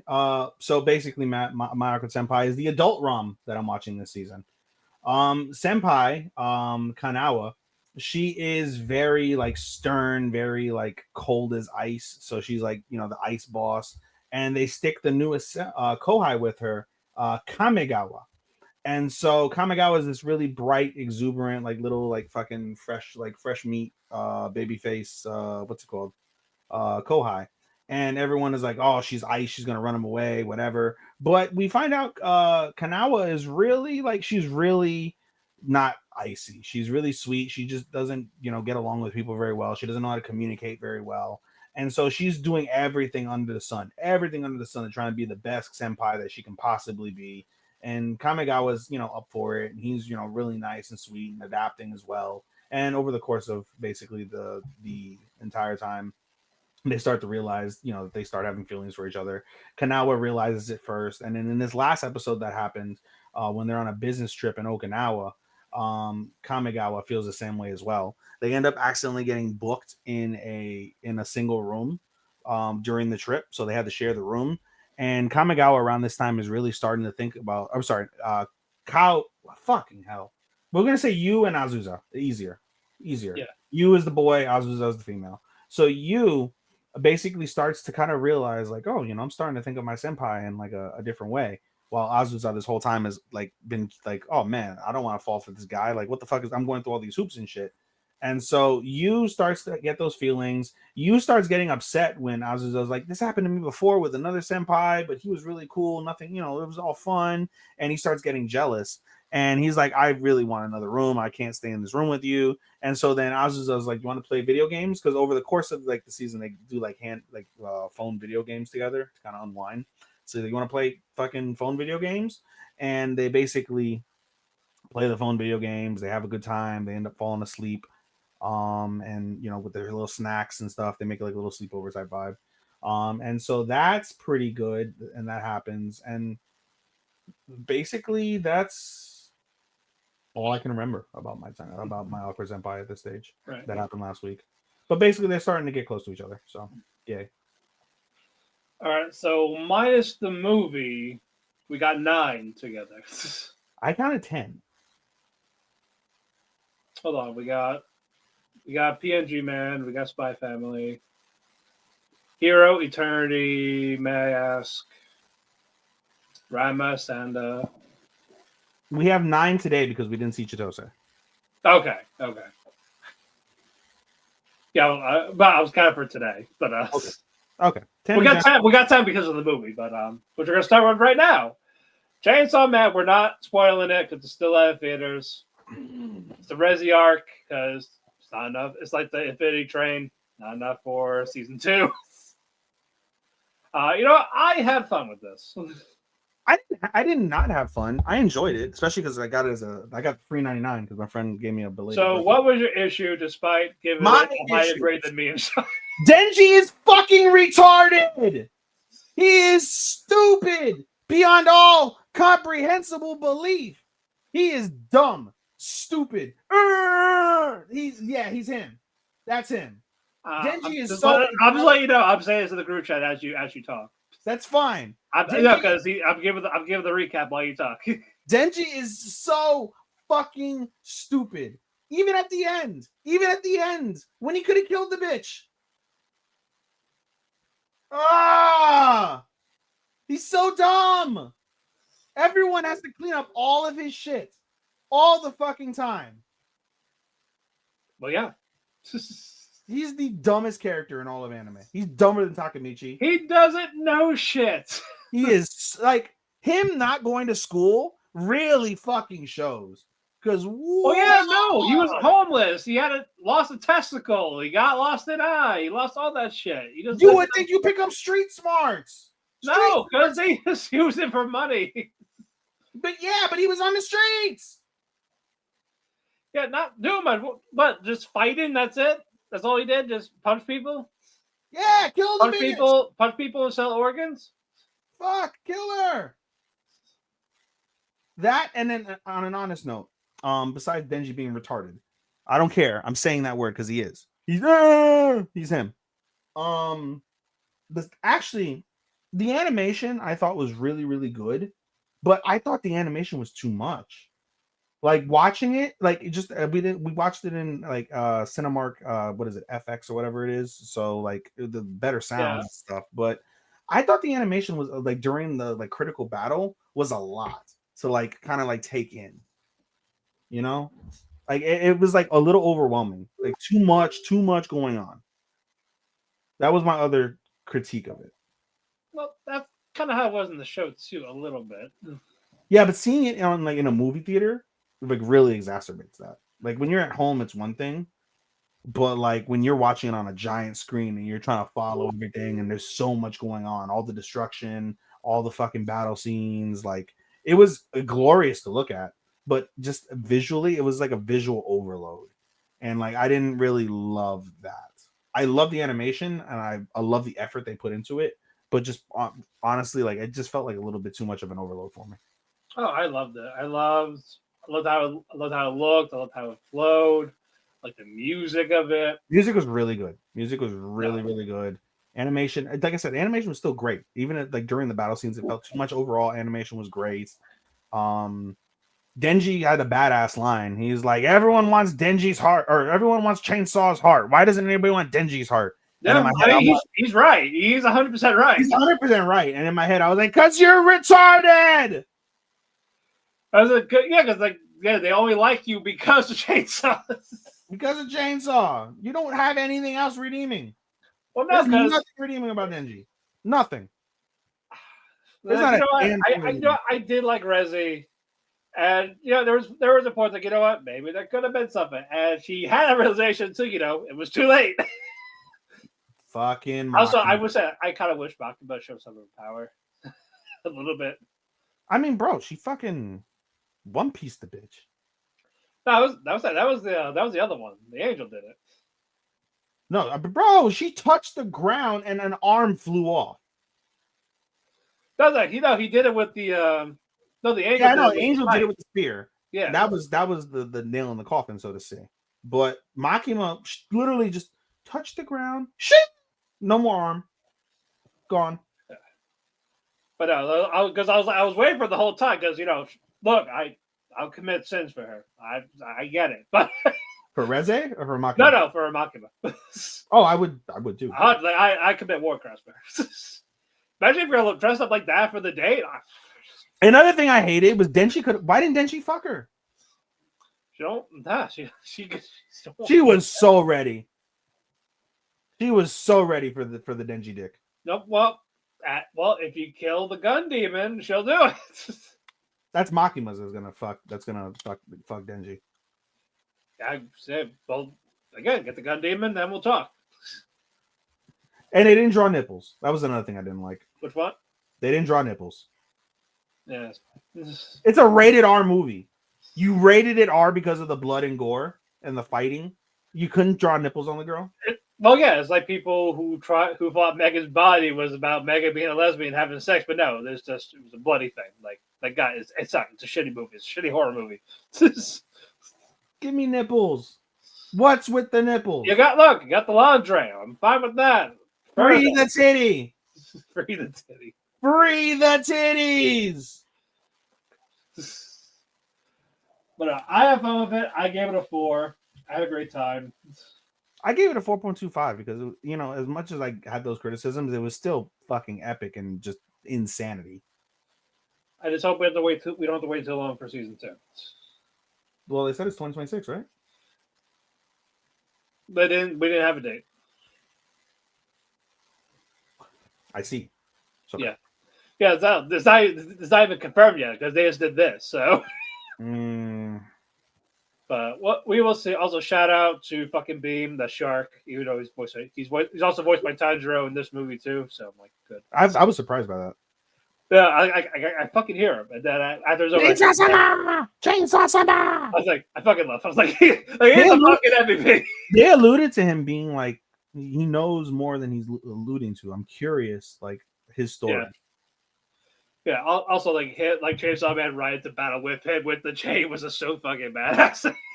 He's like, "This is what you meant." No, but fuck it. But he just goes to Betty like, "Hi, fuck it." Bro, it was Sharknado. Yeah, I was like, I fucking love him. It was literally Sharknado. I need more of him. This is animated Sharknado. Yeah. Also, Angel's cool too. He just doesn't want to do it. Angel's so fucking lazy. But yeah, like, he can just kill you by touching you or cut off your lifespan. Bro, the Trap fans, woo, they were eating. I get it. I was like, all right. They were eating. Even Denji kind of had a little fast. He's like, Angel's hot, but dude. Bro, like the whole time that fucking what's his face? I forget his name. The dark haired guy who's with the like Aki. Whole time Aki's holding him by the shirt. I was low key thinking, I hope the shirt breaks. So come on, just free the titties, free the man tits. At least give me Angel Boy's tits. Yeah, come on. I want to see how bricked up he is. Like, I didn't say that. Yeah, I mean, I know. I bet like with the chisel, like I want to grind meat on those abs. Yeah. But no, it's still in theaters. Go check it out. If not, I'm sure it'll be on Crunchyroll in like 4 months. Now let's get to our shows. Let's get to fucking Wedding Rings, aka Japan's Decline in Birth Rate. We will title it that once we ever main event with it. Such a great fucking title. I don't like Sato. Bro, like the plot is bad, but at least there's fucking nice ass tits. This They got nice asses, especially Amber and fucking Different. But Yes. anywho. But it's just Succulent. Sato annoys me and Crystal annoys me. Mostly Crystal. Sato is such a fucking pleb. Let's give him a Sato literally was like, "Oh, I'm getting horny. I'm gonna go jerk off and come back in the room." And she's like, I'm wearing the lingerie in front of the other women. We could do is like, I gotta go. I don't want to you. I'm saving for marriage. We are married. Well, no. No. Pussy bad. Yeah. Only want one, not five. Then why'd you agree to this? Why'd you agree to these wedding rings? You could have said no. Just want the one. I'm just tired of these. I'm tired of these asexual harems. The animation's really good. Musical composition is okay. Yeah. Tits are great. That's it. That's all the show has is literally. I like the other girls more than the main two. This wins Ecchi of the season by default, but that's it. Like I'm inclined to give it to something else, so I don't give it anything. But the uncensored, I guess, but they have it, but they do nothing at the same time. The fucking dog did more in 10 minutes with a lower rated than the one with the hardcore rated. How fucking sad is that? It's about the plot, Matt. What? Which one? Get pussy to kill evil, but not have pussy. Where? I feel like it's gonna culminate with like Sato about to die and all the girls about to die, and then like one blowjob fixes them all. It's not gonna happen. They're not gonna do it. That's how it should be. Should, but not even a blowjob. Maybe not. Okay, I don't want what about grinding? Something. Hot dog it. Paizuri. That Paizuri, hot dog, whichever. Something. That's funny. I said Paizuri and my Siri went off. For searching Paizuri. I had it too to get Paizuri videos. Oh my god. Yeah, but no. This is mostly about Granerts because, they can't escape because they just have the magic because, it needs to have sex. But the issue is one of them is not fully on board. So all the girls are like, I wonder if it's Saphir because she has no interest in this. What about Amber? Because she's a fucking clanker. It's like, my boss is better than all of you. Fucking clanker. It's like, well, actually, my boss is actually better than all of yours, so it ain't me. That's how it was built, so fuck you. What about you, Greta? Because you're a tease. You can't go away. You're afraid to go all the way. What about Nefers? Because she's shy. It can't be Crystal because she's the first one. No, it is Crystal because she has doubts because all the other girls. She doesn't trust the other women. Even though they've been together for like a whole season and a half. You've seen their tits. They're gonna fuck your husband. Yeah. Or kiss. Why can't the girls fuck each other and they get powers? No, because it's a man's job, even though the man doesn't want it. You need the real skin cock Yes. to do the job. Not the vegetarian stuff, but no, you need real meat. Yeah, but no, meat substitute. But fucking Saphir, Nefers, Crystal, they all get tangled with the tentacle. Then Greiner and Satsu are together caught. And now it just turns into, well, we could escape. We got to kiss, but I guess Crystal has to be a cuck and watch. Are you cool with this? Like, all right, fine, whatever. I'll trust you. Kiss him. Make that pussy fire. Raging fire. Raging fire. STDs, baby. Exactly. Go suck the pussy like a crawfish. Shuck and suck. Come on. Or let me text him again. I need him to do it again. Oh my god. Yeah, and that was it. Aren't you glad you're all here, folks? Could jerk him off. Do something. grind your ass on him, do something. Right? A Body little job. finger popping, little Chinese finger trap, tunnel washing, something. something. Nothing. Next one. This one will be quick. Isekai Quartet. They're It's 10 all minutes. shadow. I'm happy it's back.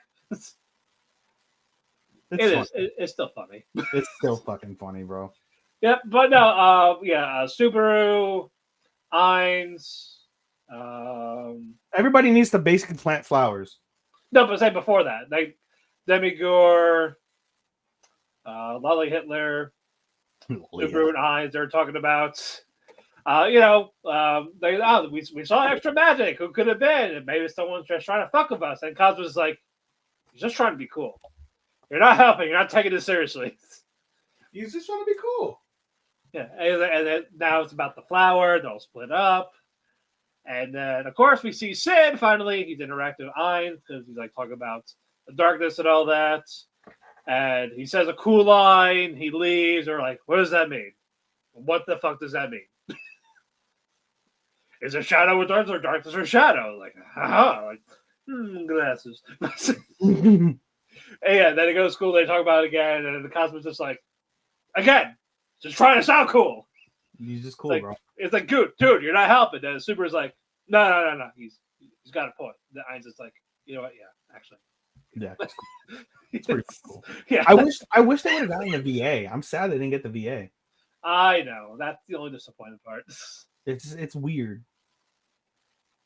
Also, I'm happy Garfield is in this season. Garfield is in the season. Yeah, because what's his face? Puck is in there too. I love how Puck, he's basic fucking what's her face? Megumin's holding Puck like Chun Chun Maro. You mean Chamosuke. Chamosuke. Well, Chamosuke was in season 2.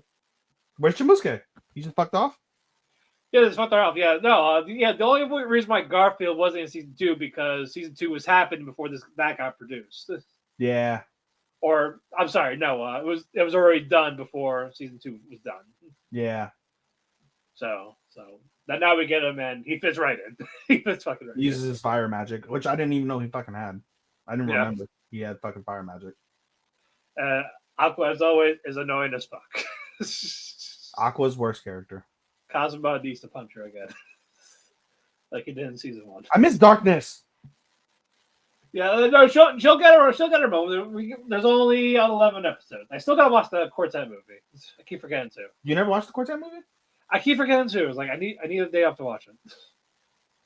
Very funny.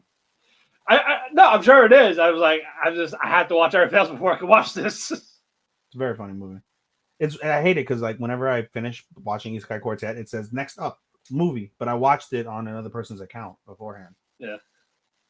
And I keep forgetting to hit back, so this movie starts to play as soon as the episode. Like, no, I'm not ready. Like, no, I'm at work. All right, next up, One Punch Man. It was fairly simple. Did you see the error in this one? Apparently, I didn't see it, but apparently they drew a man with tits.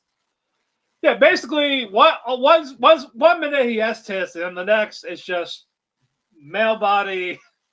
It was only with the fight with Garo they gave him tits for some reason. His pecs were popping up. That's why.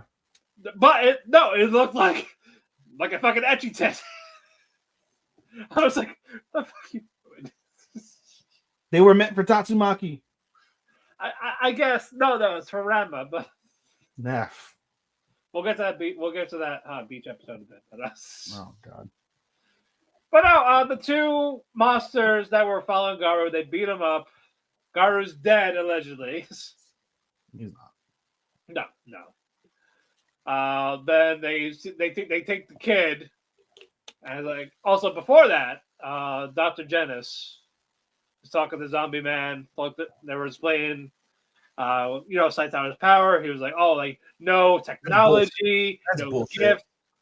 Like he just did it by pure grits. The 100 push-ups, sit-ups, squats, 10-mile jog. That's how he did it. He broke his limiter. Yeah, so much that he grew bald. So that was plot A, or sorry, C at this point. Plot A, Garu got killed essentially, but quote unquote by Bug God and whatever. Plot B is that combo, and then plot C is Back Jenna. at Saitama's house. Back Yeah. at Saitama's house. Like, where's Saitama? He's been gone for a long time. And then Saitama comes back. You see, he's got a little bit of a mess. He's like, what happened? Like, you saw Garo? Even though he did. He doesn't, like, who are you? Type of thing. So, you know, the worst thing happened. Lost my wallet. Then Genos is like, and then Genos' dad comes in and was like, hey, thanks for taking care of my son. Here's meat. Okay.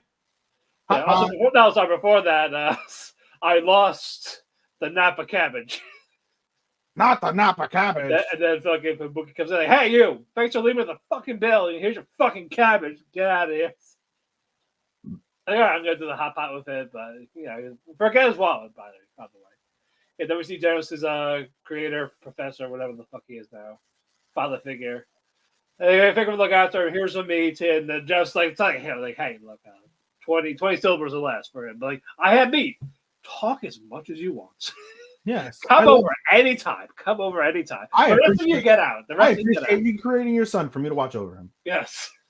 I am actually his mentor after all. Yes. For the meat. For the meat, yeah. Meat. But the rest of you leave. Meat. It's too crowded in here. Yeah. Everyone like can't get out. The old people get out. And then we go back to the monster lair. The kids are like, oh yeah, all these S-class here, they're going to kick her. It's like, oh, I'm so scared. Yeah, well, 3 of them are knocked out, basically. Yeah, 3 of them are done. Yeah, this is what we are here for. To get rid of the S-class. We're not afraid of S-class. And the leader's like, hey, like, they know where we are. They're going to be here basically by tomorrow. So we're going to get ready to kill people. And then it ends with Garo twitching, about to wake up type of things. Yeah. Like, all right. It's okay. Like, it's just okay. Yeah. That's where it is. That's where we're at. We're waiting for the action. That's what we want. We want Saitama action. Yeah, and if just don't be like season 2 with the action. Yeah. Just don't. Yeah, and the only reason why we find out the reason why JC Staff is doing it again because no one picked it up. Like no one really put a bid in to pick up season 3. So it's like, well, I guess we can take it back. Yeah, right. Like, well, nobody wants it. We can do the same job we did. Like Madhouse, take it back, please, please.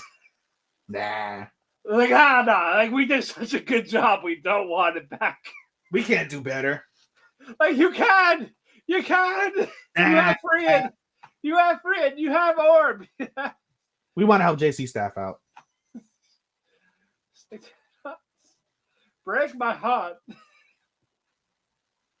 All right. Anywho, next up, Spy Family. I'm enjoying this season a lot. I love the Lloyd backstory. Yes, Lloyd backstory is tremendous. We get Sylvia a little bit because East and West conflict.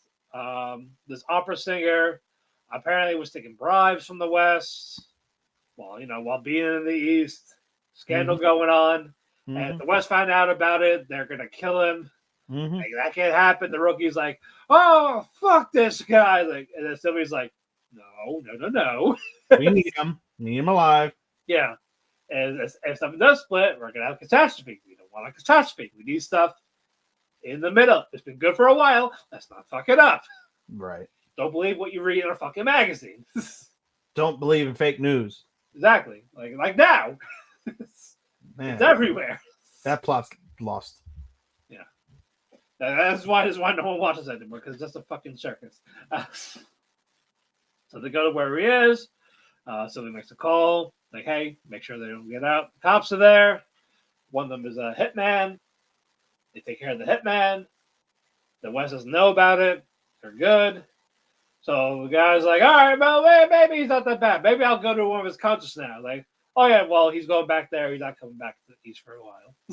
And then scandal with the wife. Like, oh, you're around me too much. Lloyd when he joined. When he basically joined. Basically. And Twilight's not a convention because he had a heart attack, aka Anya the star. The bolts, yeah. But we're gonna get to that now. Second one. This also like fucking Henderson talking to Anya like, hey, could you help me out here with this? I'm busy doing nothing. You get T-Sacks. All right. Let's do it. She didn't lift anything, by the way. She just accompanied them. No, she had like some books. Okay. She had a couple books. I didn't see the books, but yeah. I just asked about schools, it's okay. Like, so shallow or so elegant. Which one are you? Shallow or elegant? It's both. You're both somehow. So intriguing. Yes. And then she actually had to ask, like, how do I get the star? Like, basically, how to become an Imperial student. Is like, is there hope for me? Did you see the Easter egg? No. Did you hear about the Easter egg? What Easter egg? So when they were going down the hallway of the Imperial Scholars, that last set where it was like 4 people, were of the major players of the show. So one was the mangaka, one was the animator, Okay. That's really cool. Yeah. Or no, it was either that or they were the 4 VAs, one or the other. But either way, they put like people that were of the show in like anime character. They drew them in as the Imperial Scholars. That's awesome. Yeah. It was pretty cool. Yeah, I love that. But now the headmaster was talking to Anya, like, hey, like, yeah, you know what? This guy here, he has 6 bolts. And guess what? That was the mangaka. Yeah. That's amazing. That guy was useless, but he figured it out. And you know what? He became an Imperial Scholar.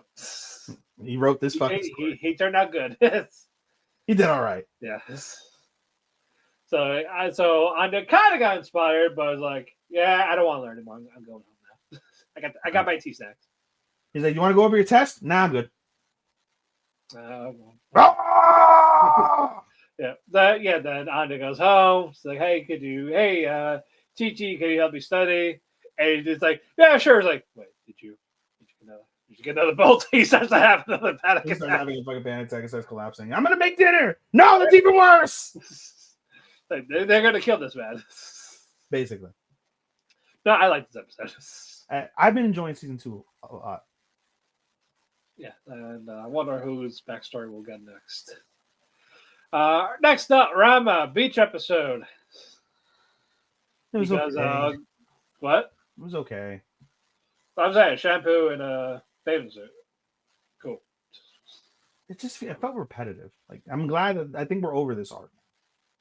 No, I think no, the arc's done now. Yeah, the arc's done now. Basically, Shampoo's grandmother has the Phoenix pill, and Ramba can't find her at the shop. It's like, oh, it's the summer. Works at the beach. Yeah. It's like, we're going to the beach. Akane is like, no, we're not going to the beach. The father's like, we're going to the beach. Yay, we're going to the beach. 5 bikinis. Yes. You're all doing it. Yes. Yep. No. I'm sorry. The sisters are like, oh yeah, we're gonna want this one. We're gonna do that. Akane's the only one because I was laughing. They're like, oh, you can thank your amazing father, and then they're just like, oh, bikini. He's like, no one cares. The only one that objective was Akane because it's too girly. It's too girly to go to the beach. No, did you see Panda? Panda held up a sign. They're like the thankless job of a father. Yep. He agrees. No, this is both of them. Like, yeah, fuck these people. So they're looking around. They try to find her. Like, give me the pills. Like, oh, well, if you want the pills, win this contest, which is basically a watermelon race where you can't crash your watermelons. Yes. If you win that, I'll give it to you. And you got shampoo in there. You get Akane. You get the fathers. And they all dominate. They all get like one thing. Yeah. If they win, like whatever they want, basically. Yep. And Akane, yeah, you figure Akane would want to help out Rama. I was like, no, nah, stay a woman. That way, I don't have to marry you. You're better off that way. Yeah, you're better off that way because we won't get married. It's like, fuck you. Lesbians. Yes, this is all lesbian, by the way. They all got crushed. All the watermelons broke. But all right, fine. How about a fight? So they did the fight, and of course, the grandma also has a shark. It's not as cool as Beam, but no, not as cool as Beam at all. No, not at all. It would clap. Rama's getting an ass kicked. Asks for Shampoo for help. It's like you're the only one that can help it. They're holding hands. That guy's like, "Am I just gonna get in the way?" It's like, "Yes, actually." Yeah. It's like, "What? Fine. How about this?" Grabs a cat. Shoves the cat in the face. Rama goes cat mode. Yep. It works. I guess it works in the girl form too. Sure. and beats up the shark, not the grandma, essentially. Yeah. They're like, all right, there you are. You did good with the catfish. Not many people can do it. Here you go. So back to the guy. Like, hey, can you? The guy, it's like, how? I gotta figure out how to thank her. But no, Kate can't thank Akane because Shampoo's also snuck in the hot tub. Again. I mean, she's ready. She was vacuuming down there. But that's Give me the nips. yep. So I was passed out, laid on Shampoo's thigh. The guy's like, oh yeah, no, sure, no, you don't have to thank me. Nah, it's fine. Just break something like, nah, it's cool. I'm not jealous. I'm not jealous. I'll crack it. I'm not jealous. All right, so there we go. That was done. All right. We'll Yeah. see what's. But yeah, I love the show, but yeah, I would like a new arc now. Yes. Let's move on. Let us go with Sanda. Interesting episode. I fucking love this hit, man. But like last week's like, yeah, you got it, kid. I believe you. Like, confess, and then all of a sudden shoots him. Like, look, that was really sweet, but I can't ignore the fact you said you're Santa Claus. You need to die. Yeah, I'm sorry, kid. I want to root for you, but I gotta kill you. Yeah. So yeah, he turns to Santa because he's bleeding. He got shot red. He's fighting the guy, and then he fucking like strips. Like, is this really like the body of evil type of thing? Am I cursed to have this? Like no, what the fuck are you talking about? Like, no. Swing my cock everywhere. I'll tell you, fucking Santa may be girthy, man. He might be, bro. Girthy claws. That was just Santa's cock. Yes. That's his own milk and cookies. Oh no. It's like, oh, so you tell me it's not a body of evil. So he embraces it like being naked, stripping down. Like, all right, so I'm gonna make the children happy. And fucking Shiori or Fuyamura is just like she was like reading she was reading Lou Iche in the dorm room. So they basically confirm she's bi, at least. Yeah. She's basically 100%. basically. Yeah. Yeah, that's like Ichi's like, hey, Santa's fucking cock. Or like, hey, check out this cock in general, basically. They made it Like- weird like- though. They're like he's the statues of Adonis. it's weird. It's like fucking like she's 14, I think. And she wants Santa's like grown Santa's dick. I mean, Santa is still 14. Santa, not Santa. Santa is still 14. He just, Yeah, Santa's 14, but she didn't want to hug Santa. She wanted to fucking hug Santa. look, she wants the girth. And if Santa can provide that in normal form, we'll talk. But Bro, Santa's dick is like half her leg because she's so fucking scrawny. it's like my senpai's like, why can't I be your wife? My dick's your thigh. My dick is a Your side dick of is your your thigh. fucking thigh. Yes. It's like, I will crush you. He split you wide open. Like a watermelon. My cock's wide open. Oh my god. But no, Santa took care of the assassin. He crashes the funeral in all of his naked glory. It's a real dick! I know. There's looking at him jealous. All of his naked glory. Like, is that God? It's a Greek god. That's a Greek God, essentially. But fuck. Yeah, right. Yeah, he says like these heartwarming words to each. Is like, I will find you type of thing. Like, he didn't have to say any of that. Like, he doesn't really know her, but like, you know what? That was cool. Nice. I think that's what that won Shiori over, essentially. Yeah. Outside the girthy cock, but Outside of the girthy cock. and then the fucking person's like, all right, like, we gotta take care of this. No one's they hopefully don't keep talking about this Santa Claus. And then everyone's school. Yo, you saw that ass? You saw that? He's naked, the chiseled. Naked plushies of him. Yep. So they're all admiring Santa Claus. The cat's out of the bag. Santa Claus is real in this Japan. They don't call him Santa though. They just call him God. He's God. He's Sky Daddy. Sky Daddy. No. He'll quit that chat room even though he doesn't watch this. Sky Daddy. But no, Shiori, Santa, they're in the private room. She hugs him. She's like, thank you. Nice episode. It is a nice episode. It's an interesting show. I enjoy it a lot more than I expected to. Same. But no, it's more like the art style, how the characters look. I love it. It fits. I want to know what happened to the lore of Santa. We have yet to see what happened. I'm sure we'll get it. Yeah. There's still no. Oh no, sorry. There's okay. Because before there's a question mark with the episode. Yeah, but no, not anymore. All right. I think we got 3 more. Yeah, let's do. May I ask for one final thing? The only reason why I enjoy this in dub is because of the fucking cursing. That is the cursing, the personalities, but especially for Scarlet and Julius, their personalities fit so well with the dub voices. I just Julius is a dick too, but goddamn it, he's handsome. yes. He's just a fucking. We'll get to him in a bit. No, Scarlet beats up the uncle.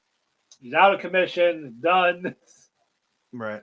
And with the dragon guy, like, hey, I'm taking their fucking dragon now. Dragon's mine.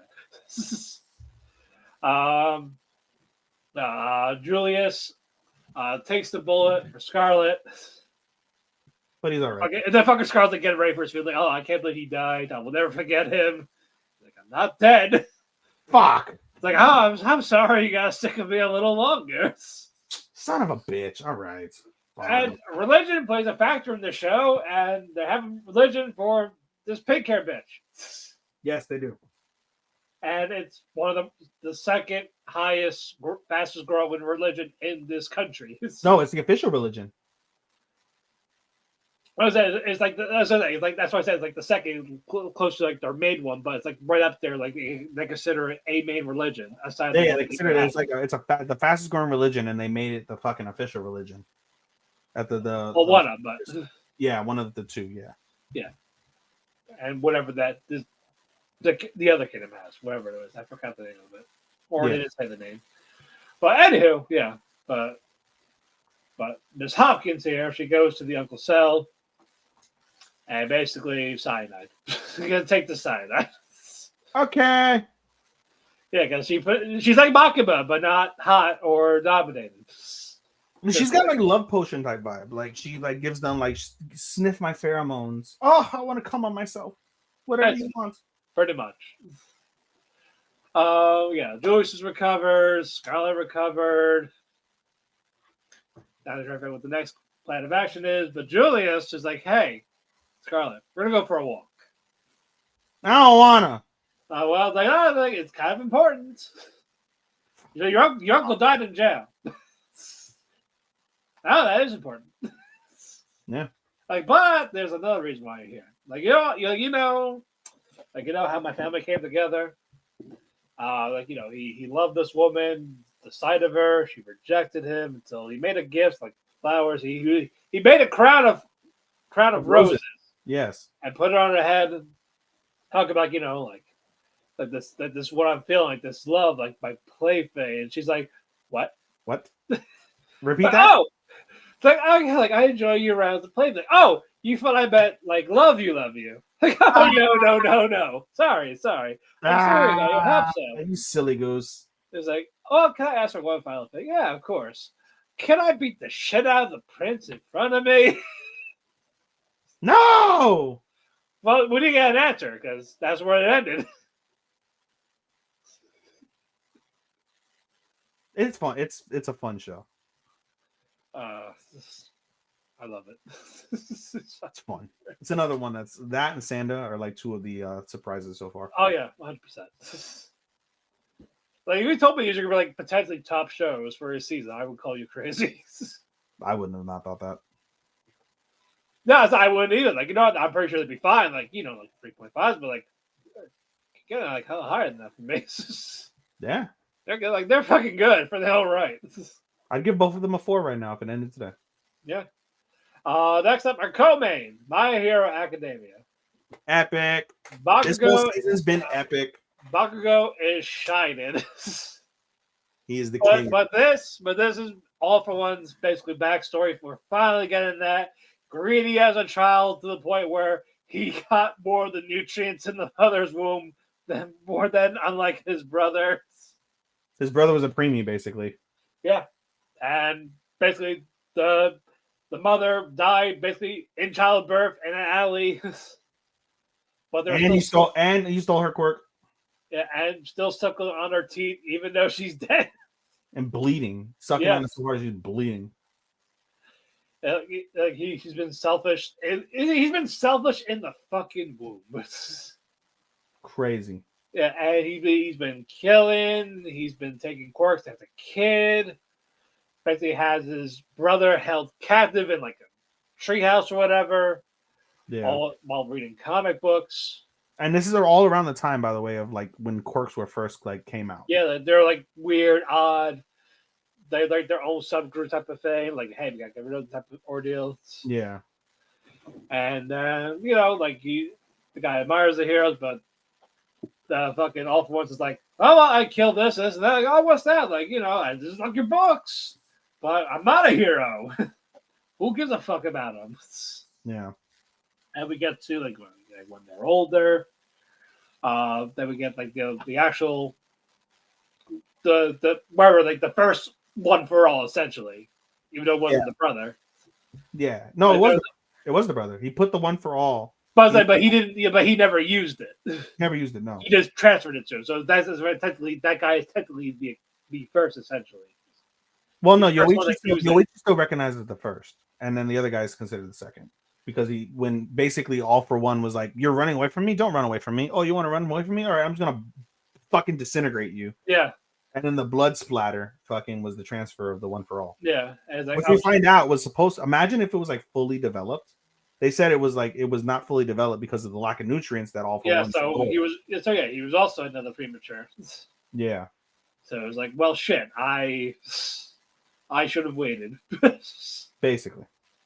Yeah. So then we get to like how we basically killed them all, how we killed the other one for alls, how they transferred. Yep.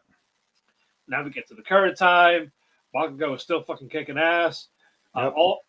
All for it, like he has like one little trick, like I gotta get to Shigaraki. It has to happen now. So he does like little like drill giant like kind of like it's multi quirk omni quirk factor is what he called it. But and all the quirks, all the souls that he's killed, all that he's taken, is just all into this ugly. Like it's gonna shoot me towards Shigaraki, and then I'm basically we're gonna fuse. It's gonna be over. This is how I win. But Bakugo said, "Psych." Yeah, basically like this, like it should work because some of the sweat got on him. Like ignite. So he blew him up from within. Yep. So that stopped him in his tracks, and it's up to the point where All For One is now an infant. Bakugo, and even as an infant, he tries. Yeah, Bakugo is like no, fucking All For One. Like shot like a little spike in his mouth to try to stab the bone quirk, the very first quirk he stole from his mom, the bone quirk. Yeah, trying to use it, but no, Bakugo bit down on it and used his glands to do a bomb. And finally, All For One is gone. Yeah, it disintegrates to nothing because there's no mother. He can't be born again. Nope. And Bakugo tried to do the same pose with the fist up. Yep. But he collapsed. Like, God damn it! Like, I really want to do all that. He wanted to stand up. He still had the fist up, but he collapsed. But I gotta say that great move for Bakugo. Bro, through 4 episodes, it's anime of the season. It's out there. I need to know. I need to know how they're gonna handle the Shigaraki Deku fight. How are they gonna stick the landing? That's where it is, because the Elfin part, all that from that, and then from the previous season was great. It's just the Shigaraki part now. Yes, that's the last. Because they've been holding hands for like 10 episodes. Well, there's that, and then there's also Dabi. Yeah. Well, Dabi's gone.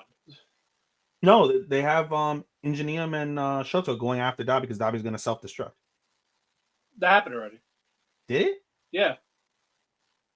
I don't. He's in custody. I don't remember. Yeah, that was in season 7.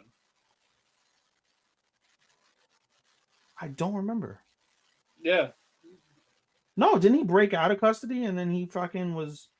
That's when he started doing the self-destruct? No, he went to do a self-destructive thing, then they stopped him, and like he can't really do anything. He's like he's frail, like shelled the former self. This is just all for one Shigaraki left now. Okay. I don't remember, but okay. Yeah. So I said I need now again. And Deku and Shigaraki been holding hands for like 5 episodes from like season 7 to now. So I was like, all right, stop holding hands. Let's fight now. You don't want Goku and Frieza? No. So great stuff there, and I like it. And finally, our main event, To Your Eternity. The cliffhanger last week was bananas. Yeah, then we get this cliffhanger in a bit. Yes. But no, Mizuha is part of that cult that we found out from last week. Yes. She like the last descendant at this point, essentially. Effectively, yep. Until they reproduce. But no, so Mizuha, like Pushi's like, are you okay type of thing? He's like, basically be my friend. They go back to the house. Body's not there. Nope. It's like, what happened? Like, I swear, I killed my mom. She's there. But no. But like, can we take it back to your dad's? Like, no. Like, we're not doing do not. The police, are they bad? Well, Fushi don't know. Fushi doesn't know what police are. Yeah, Fushi don't know that. Like, oh, I guess. So now, because of that whole encounter, Mizuha is just fascinated with Fushi. Like, wants to come over. Creepily, she's really creepy. Yes, just like the first person that was obsessed way back when. Yes. Yeah, and we kind of talked about there's only one person I liked in that whole cult. There's that one guy because it was all women. It was just the only one that was a guy. Forgot his name. I forget his name too, but yeah, he was important. He's the only person that was like the good one in that cult. And people still try to figure out where they go. Their belonging Macer is now going to become a gambling addict. And fucking Nikolai gives him the bad news, like, "Hey, look, I know how this world kind of works now, basically, because he had this whole company, even from since death to now, like he built this empire, which is crazy." And I was like, so I want to know how he laid out those plans.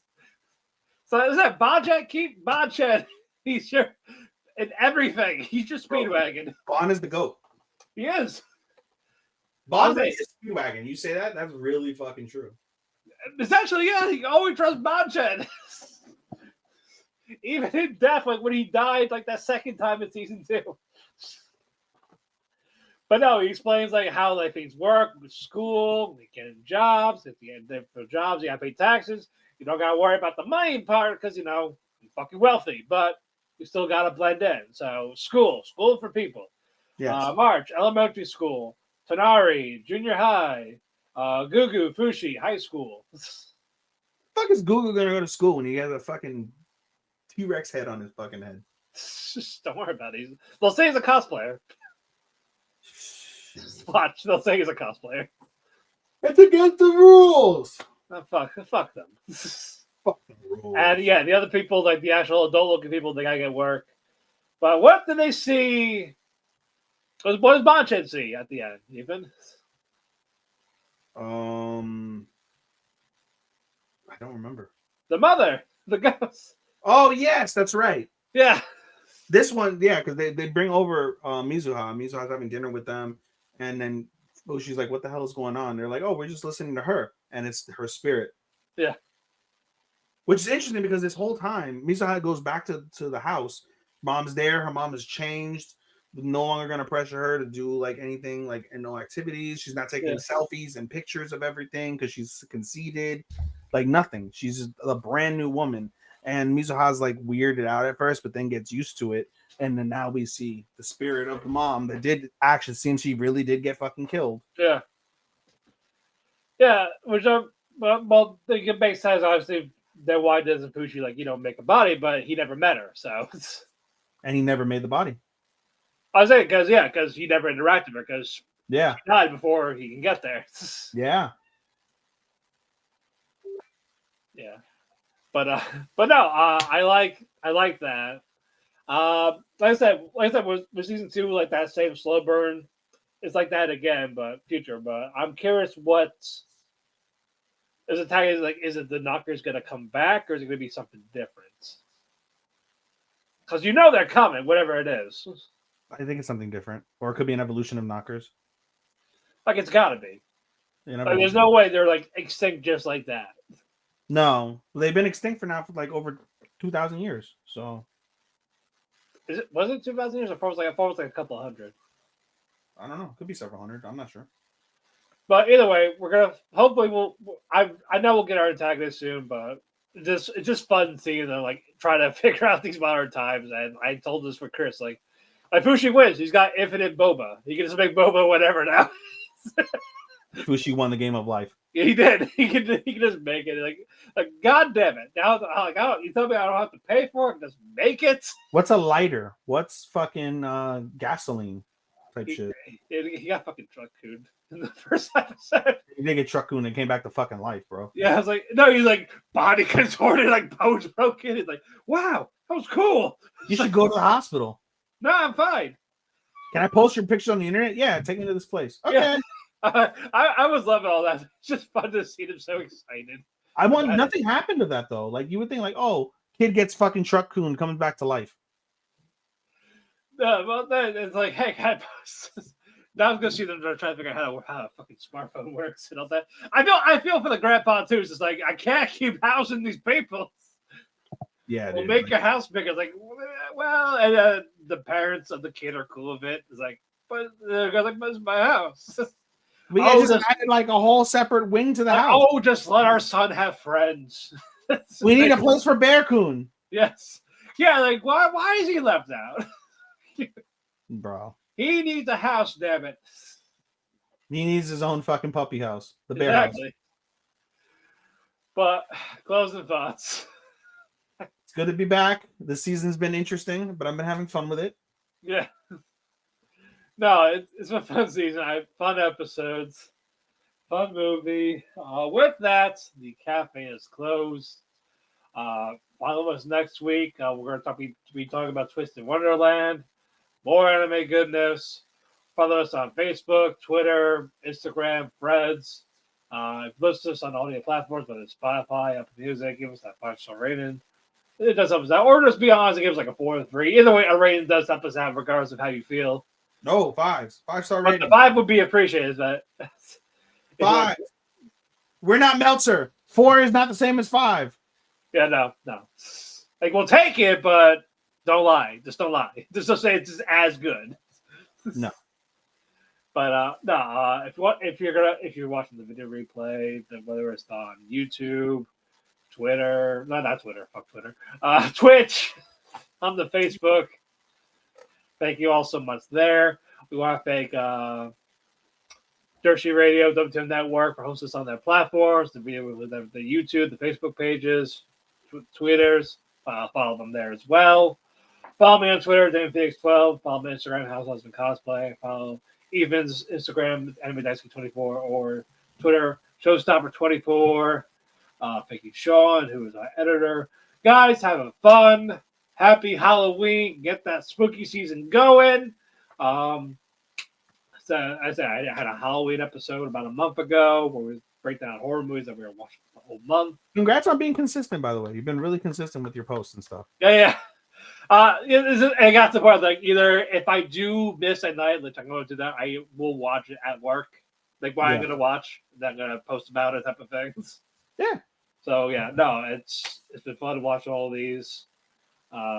Some like no, I figured only one I have not seen out of that whole list, but some I haven't seen in a while. It's just good to see them again.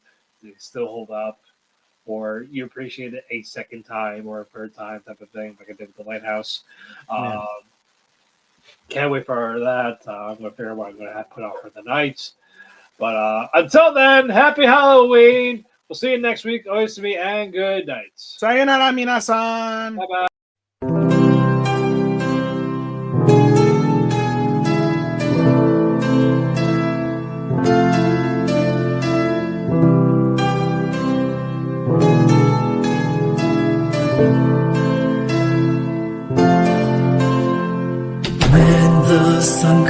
sleep, I find myself in a heap because it hurts so much to be away from you. It makes my day when I get a text from you. But still I say goodbye again. Let's hope this isn't the last time that I see your face. But hey, it's fine. I know everybody needs a little space. There's no one to blame. Goodbye again. Let's hope this isn't the last time that I hear your voice. But it's your choice. I can't keep you here forever. Just promise me that you'll come